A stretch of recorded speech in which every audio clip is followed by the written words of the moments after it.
Psychology has never been more popular than it is today. According to Student Choice, it has been the third most popular major for the past few years. And honestly, that makes a lot of sense. Because if you think about what Gen Z has lived through, a global pandemic, social isolation, and a life that suddenly moved almost entirely online, of course it has really affected young people's mental health around the world. And now add to that growing unemployment, social polarization, wars, and all the humanitarian crises we witness on our phones every day. When you grow up in that kind of environment, it's totally natural to start asking yourself like, how did we end up like this? Why do people act this way? Is it just human nature or something we've learned over time? And either way, can we really change it? So I think that's why so many people are drawn to psychology nowadays, because we assume that there must be some kind of logic behind human behavior. And if only we could fully understand it, if only we could crack the code, maybe then we would know how to actually fix things. And not just on a personal level, like how to deal with my stress and anxiety, but also on a social level. How can we change as a society that in many ways causes that anxiety and stress in the first place? After all, what's the point of studying psychology if we can't use this knowledge to make a real difference? But the problem is that once you actually get into psychology, once you figure out how the field really works, you will notice this weird disconnect. Because there are certain things they probably won't tell you in your psych class. Apart from this overused replication crisis and cultural biases, there is still structural racism, the overprescription problem, and the pop psychology that keeps over-pathologizing every symptom, which only benefits the industry. So in this video, we're going to unpack what actually wrong with psychology, why it's not neutral as it seems, and how it became an industry that talks a lot about change, but in reality isn't really interested in making it happen. My name is Araya, and welcome to Uncomfortable Psychology.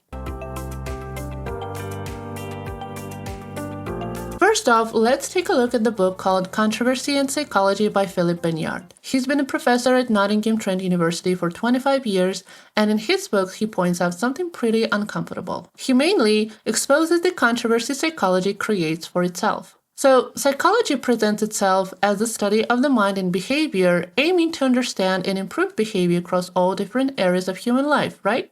And that's why, like any other science, it carries a certain responsibility to society, because people trust it and expect it to help them work on themselves, their relationships, and their mental health. But psychology is actually built on what Bayard calls a false metaphor. So what does it mean? Unlike physics or chemistry, which tells us how the world actually works, psychology isn't about discovering this kind of universal laws. Instead, it's more about inventing certain theories and interpretations that will help us make sense of our experiences. And that immediately makes us wonder, how can we ever be sure that a particular interpretation really reflects reality? So basically, can this one interpretation be fairly and equally applied to everyone? And that brings us to the first controversy.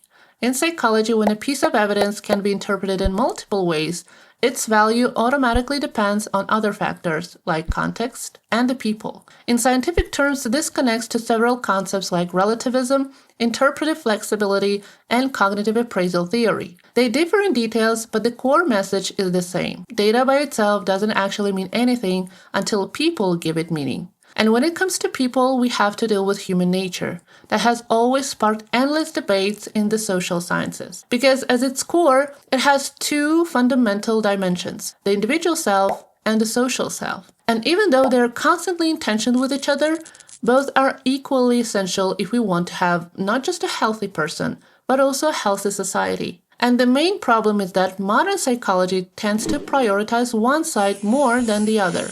As a result, our perspective becomes skewed, which then affects how we understand people, how we interpret their actions, and how we approach mental health in general. So Bayard brings this article by John Schotter called The Myth of Mind and the Mistake of Psychology, which claims that psychology is making a big mistake by treating the mind in isolation. And by doing so, it distracts us from the everyday social interactions that actually shape how we think, how we feel, and behave.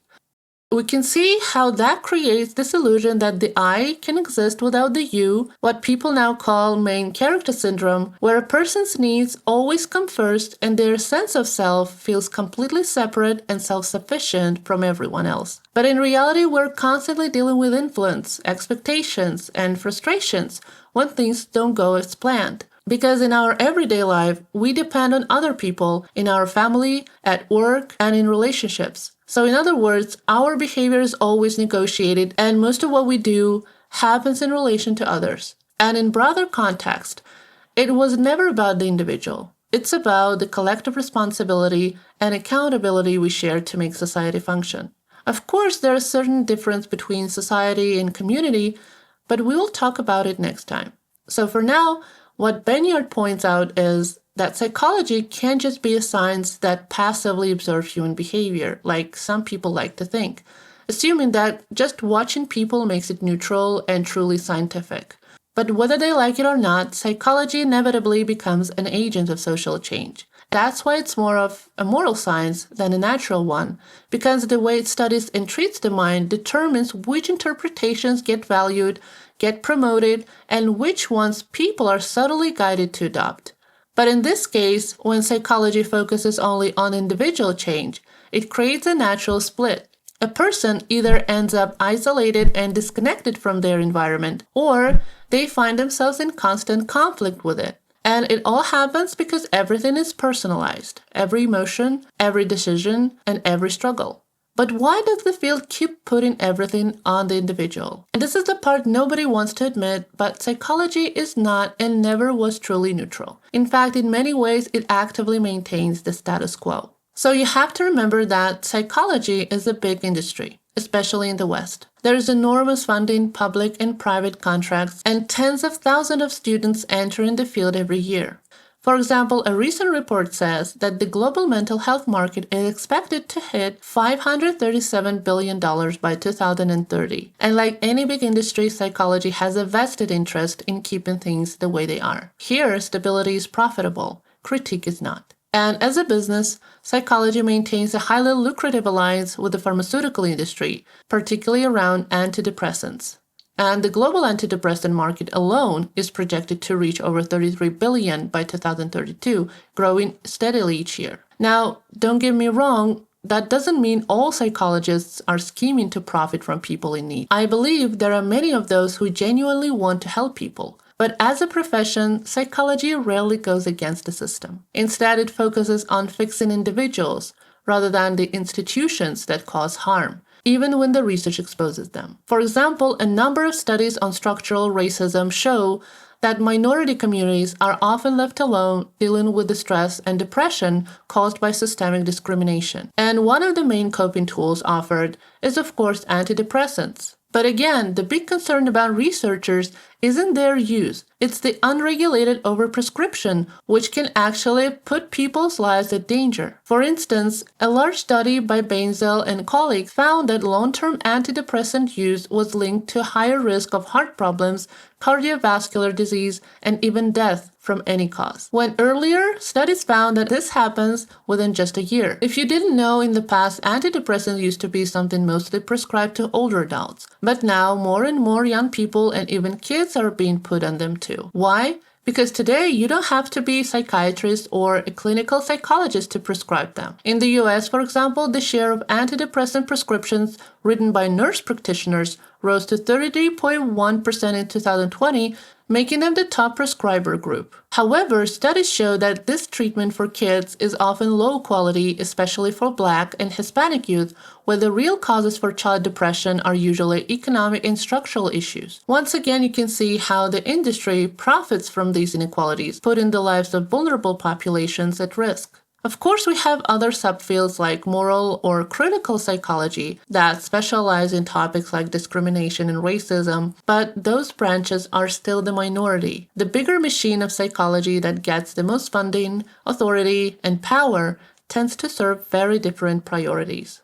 And by priorities, I mean which psychological research actually gets funded and put into practice. In fact, psychology as a science made its biggest step by moving from simply observing and analyzing behavior to actively trying to influence it. So, in psychological terms, it moved from psychoanalysis to cognitive behaviorism, from Freud and Jung to Watson and Skinner. So, it simply started running experiments on real people. And when you start thinking about it that way, it raises a pretty serious ethical questions. Should we even be allowed to do that? Back in the 1920s, J.B. Watson, known as the father of behaviorism, was pretty straightforward, claiming that the main goal of psychology is to control behavior. And decades later, his follower B.F. Skinner added that only control, not morality, can guarantee good behavior to make society function. But what does this good behavior really mean?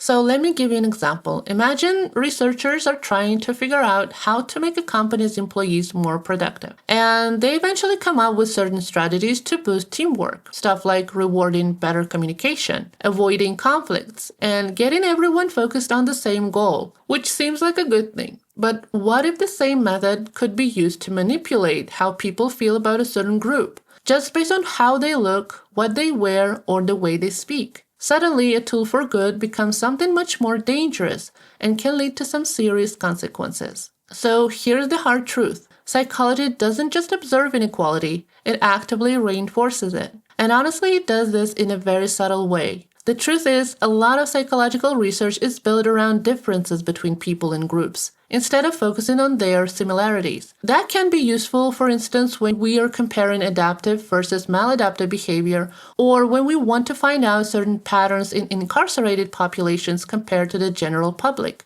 But things get really tricky when people start judging others based on traits they're born with, like race, ethnicity, gender, or social class. What usually happens is that some researchers take the results of a few studies and apply them to whole groups. And that's basically where stereotypes and prejudice come from. People no longer get judged by what they do, they get judged by the groups they belong to. For example, some of the earliest studies on intelligence, which by the way helped justify eugenics, came from exactly this kind of research. Figures like Galton, Spearman, and even Vygotsky compared the intelligence of so-called educated groups, who were mostly urban citizens, to people from rural communities and claimed that the latter were inherently inferior. But today we know that the way intelligence was measured, how those tests were designed, and the Flynn effect all basically prove that IQ isn't some fixed or innate trait. In reality, when people have access to resources, quality education, exposure to Western culture, and abstract thinking, their scores naturally go up. So it's not about genetics, it's about opportunity. And speaking of opportunities, today's psychology is more accessible than ever. I mean, you can literally just pull out your phone and find hundreds of short videos explaining any clinical term in under a minute.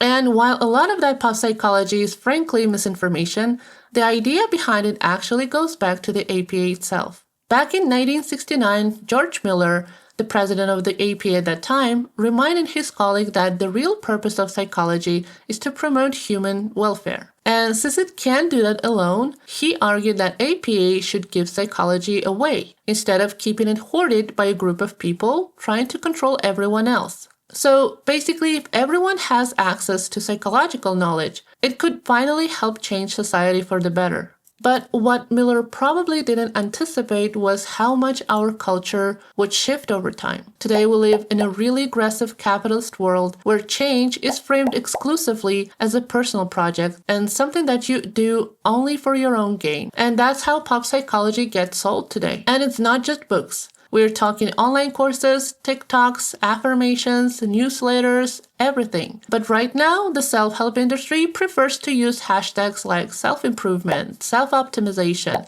and personal growth, since those are the ones people engage with most. And it's not surprising that young people struggle, because while chasing their own success, they actually miss the bigger picture. Because again, the crux of this issue is that self-help, by definition, is all about the self. And of course, here we are talking specifically about the individual self, not the social. Like I said, when change is seen purely as an individual matter, responsibility isn't shared anymore. It eventually falls into this gray area that no one really wants to deal with. And what happens is people navigate their social lives based on whatever advice is trending online. And let's be honest, that advice is often self-protective, not relational. So let's say this typical set boundaries instead of really trying to understand each other, or let them do their thing, which often means avoiding conflict or shutting down any meaningful dialogue. So no surprise we have so many people lacking basic social and communication skills because all they care about is protecting their own position for the sake of inner peace. And maybe in the short term, that might feel okay, but in the long run, nothing really changes. Another thing that I wanted to mention is that this so-called democratization of knowledge has created this army of pop psychologists. Today we have all sorts of self-proclaimed mental health experts, relationship gurus, and coaches, a lot of whom have no real background in psychology or mental health at all. And the troubling part is that their content is actually the most viral on social media. And instead of helping, it often plays on people's emotions and insecurities, making them even more anxious, more confused, in some cases psychologically worse off than they were before. And to be honest, that was to be expected. Because when you give a science to people without proper education and training, it almost guaranteed to get distorted through their limited experience, their different expertise, and their own biases. On top of that, these creators don't take any legal responsibility for how their advice might affect people in completely different situations. The same advice might work for one person, but completely backfire for another. So to sum up, psychology has some deep problems it likes to hide because by applying mostly an individualistic approach, it puts the burden of change on a person, while leaving the structural issues fully ignored. Now, I'm not saying that individualism is inherently bad. It can work, but only in a world of true equality and justice, where everyone has the same access to the rights and opportunities no matter their race, income, or abilities. In that kind of world, people would need to negotiate and find a mutual ground that works for everyone, which is basically what real democracy looks like. But when you look at what modern psychology promotes, whose interests it protects, it seems like it only keeps people stuck in a cycle that mainly benefits Big Pharma and the self-help movement, those two forces that work hand in hand in this big psychology industry. I hope you liked this video, and I hope it gave you a clearer view at the field in general. If you have the same or the opposite perspective, leave it in the comments. I'd love to hear your thoughts. Also, let me know what other uncomfortable topics you want me to talk about next. So make sure to subscribe for more, and I'll see you next time. Take care.